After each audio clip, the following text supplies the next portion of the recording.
Hey, it's Jim from the Photo Tribe. Have you ever had a photograph that almost makes it? Everything's perfect except for one thing that's just too small or it's not in the right spot. Sometimes it's a little thing. Sometimes, like the photograph we're going to look at in a minute, it's a big thing, but I can reshape it, resize it, do whatever I want with it because I have the free transform tool in Photoshop.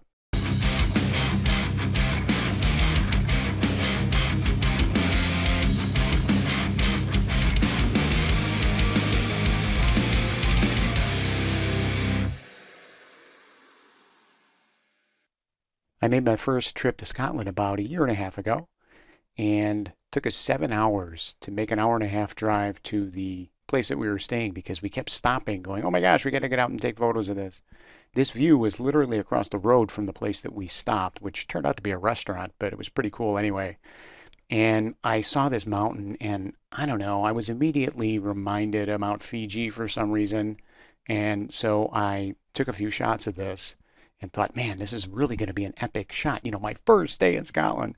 And then I get home and I see this.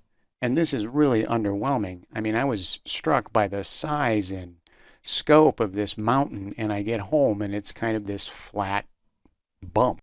And the reason for that is because I shot it with a wide angle lens at 16 millimeters, and I was standing in a depression in the land, so I'm pointing upward. And of course, shooting with a wide angle lens makes everything that's farther away look farther away. And then you've got, converging lines on top of it. And so I end up with this shot. Now, I didn't panic because fortunately I knew that Photoshop has the free transform tool, which when you're in a situation like this is your friend. The free transform tool can be really awesome, and it can salvage a situation like this. I'm going to show you how to do that. So first thing is I'm just going to kind of bring some contrast and some color into this by just throwing a color grade on here. And this is just some blend modes and a gradient map for color grade. I'll just kind of show you what I did here. And so I've got a curve on here to brighten this up. And the reason I did that is because right after that I applied a hard mix blend mode, which is super contrasty, but I knew it would pump those darks up. And then another curve on the linear dodge blend mode. And then I put a color grade on it to just bring out some of those greens, and I wanted to correct the blues and then just bring the blacks up a bit. So we're going to work on it in this condition. So what I need to do here is make a couple of copies of this. And really I only need to make one copy, but I'm going to make two because you'll see why in a minute. So if I hold down the Control or the Command key if you're on a Mac and hit J a couple of times, we get a couple of copies. So we're going to work on this top layer here. And I let this stuff below the grade because the color grade is color grading everything. There's no pixels in this group. So it's affecting all the stuff that's below it. So what I'm going to do is work on this layer, and we're going to call this, I'm going to rename this, we're going to call this the mountain layer. And what I want to do is start to reshape my mountain. Now the free transform tool is located in the edit menu.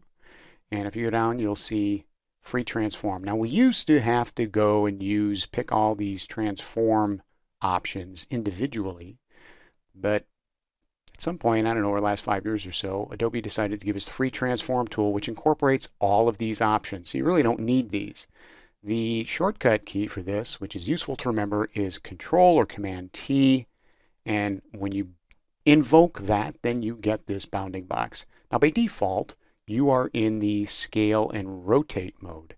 So you can, I'm going to just zoom out a little bit here. You can scale this up. I'm going to undo that. If you hold down the Shift key, then it's going to constrain your proportions. And if you want to, you can rotate it. And we don't really want to do either one of those things, although I am going to use the scale a little bit. I'm going to use it to widen this and make it a little taller, but I'm going to do it up here in the options bar. And here's why, because if I make it wider this way, then I got to, make it wider this way, and then I'm going to have to move it around. And I don't want to do either one of those things. What I want to do is do it all at once. Now, if you have to undo stuff when you're in the free transform mode, you get one level of undo. So I just did three things really. Widen this, widen that, and then I moved it. So what I need to do is cancel the free transform mode by clicking on the little circle with the line through it. and then it's going to reset. And so I'm just going to invoke controller command T, and I'm back in. So I'm going to do it up here, and it's just easier to do it up here. So here's width, here's height, and if I click this little chain icon, it's going to keep those two things together. And you know, if I make this bigger, wider by 15%, it's going to make it higher by 15%. And that's not necessarily what I want. So I'm just going to type here and go back to 100, and they're both going to go back to 100. I want to unclick that. And now I can just hover over the W, and I get the little scrubby tool, and I can just make this a little wider, and I'm just going to make it a little bit higher now by going over to the H, and make it right. So you can see that I'm making it a little wider. I'm making it a little taller than it is wide, and that's kind of what I want. But I want to get a little more radical with this. If I right-click inside the bounding box, then I get all of those options that we saw before when we were over here underneath the edit menu. They're all right here. And so what I want is the warp. Now the warp mode divides the image into 9 squares, but it also has, look right here, you can see a little circle here, a little circle there, a little circle there.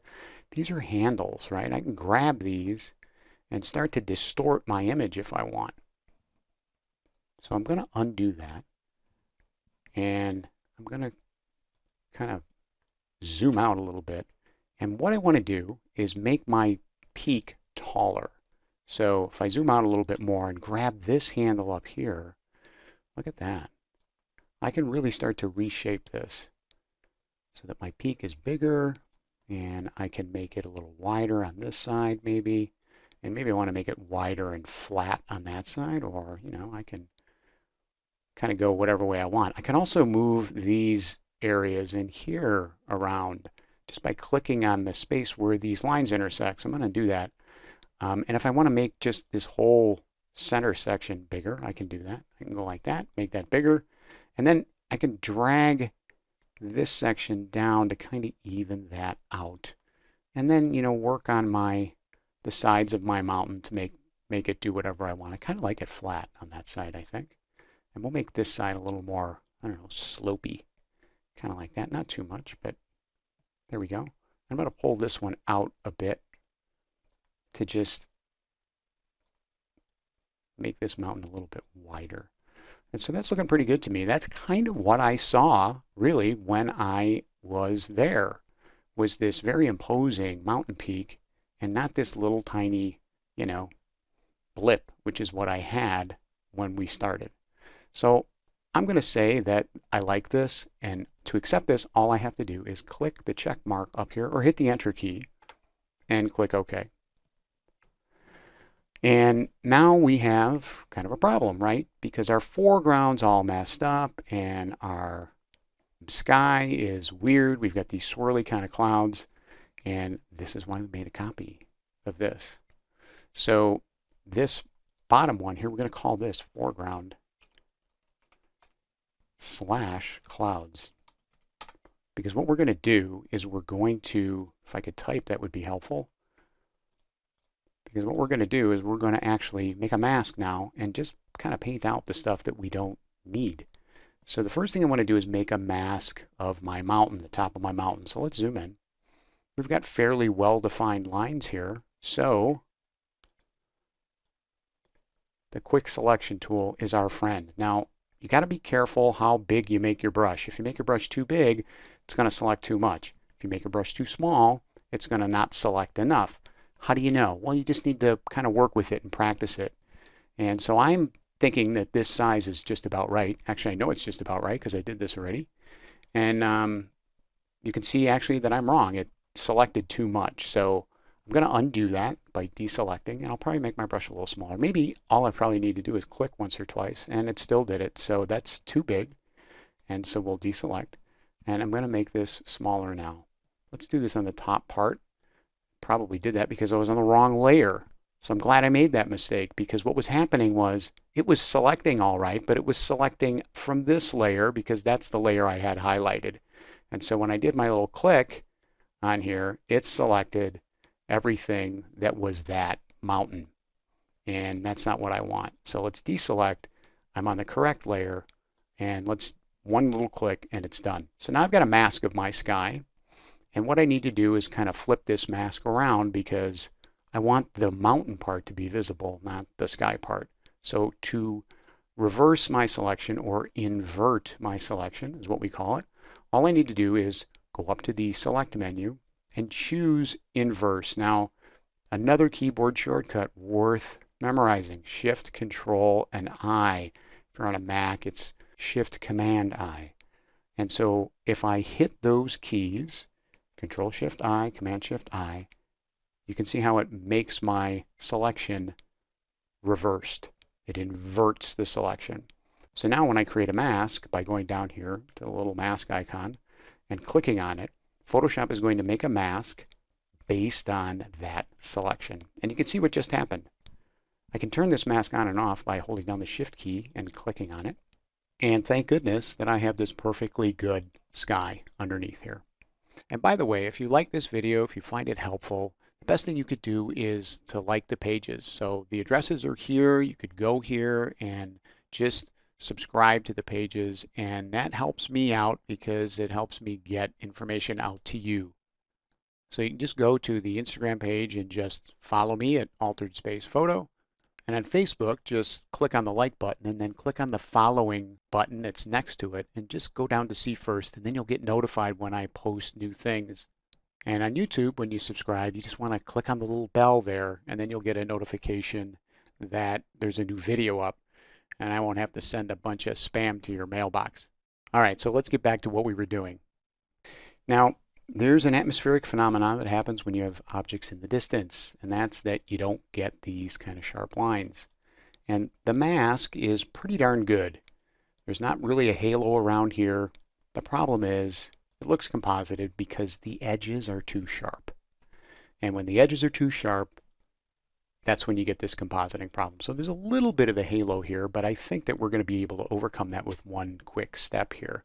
But we're going to deal with that in a minute because I want to take care of something else first. So I'm going to hit Control or Command 0 to zoom out to full screen. And I want to fix my foreground. So let's just kind of zoom up here. And I'm going to grab my brush tool, B for brush.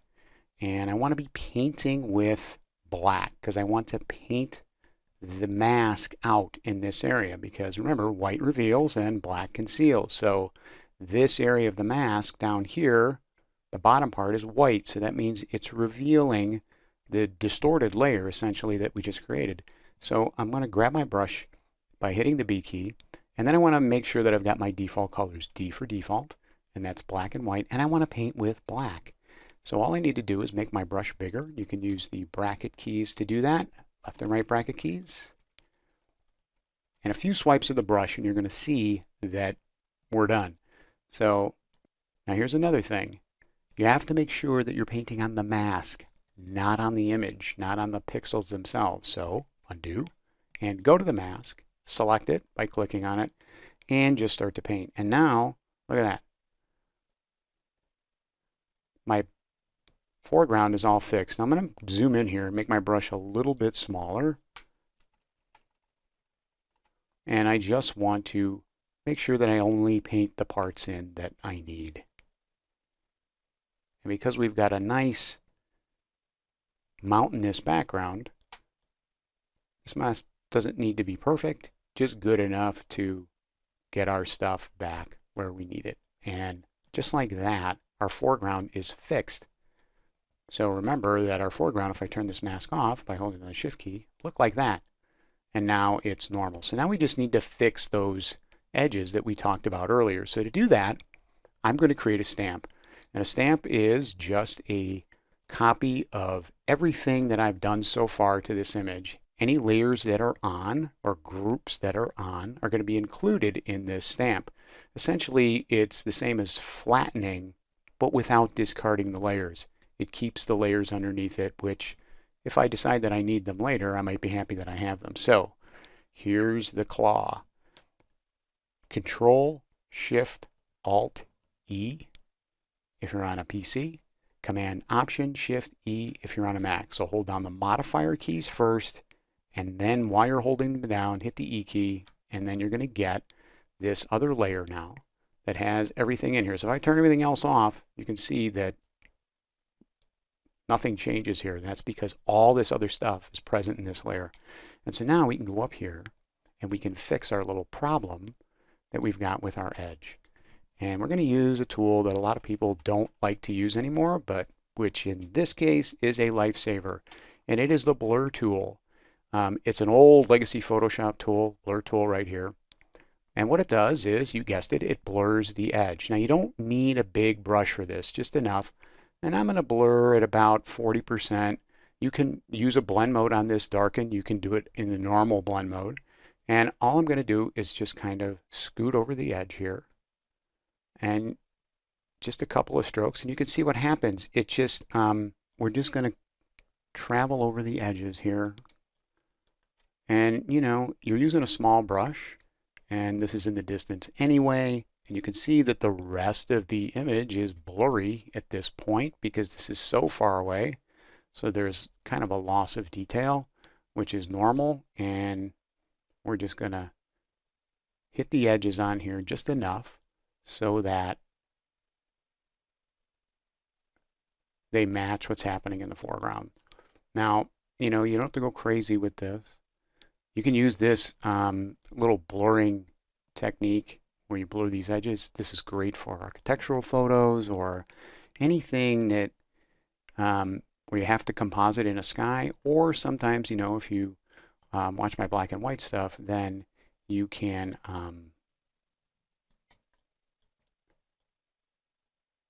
know that sometimes I really push the tones around in an image. And when you do that, sometimes the edges of stuff that you have masked, because you only want to push tones around in certain parts of the image at one time, then those edges start to break down and you start to get these weird halos. So this is a great technique for that as well. And so look at that. There you have it. So let's look at where we started. We started here with my little anthill. And you know, that's just not impressive. This is much better. This is really what I experienced when I was there. So if you like this video, please click on the subscribe button down at the bottom. I appreciate you watching, and I hope this helped you out. This is one of the 5 things in Photoshop that I cannot live without this tool. And the other 4 are coming, so stay tuned. This is Jim from the Photo Tribe. Till next time, be creative and have fun.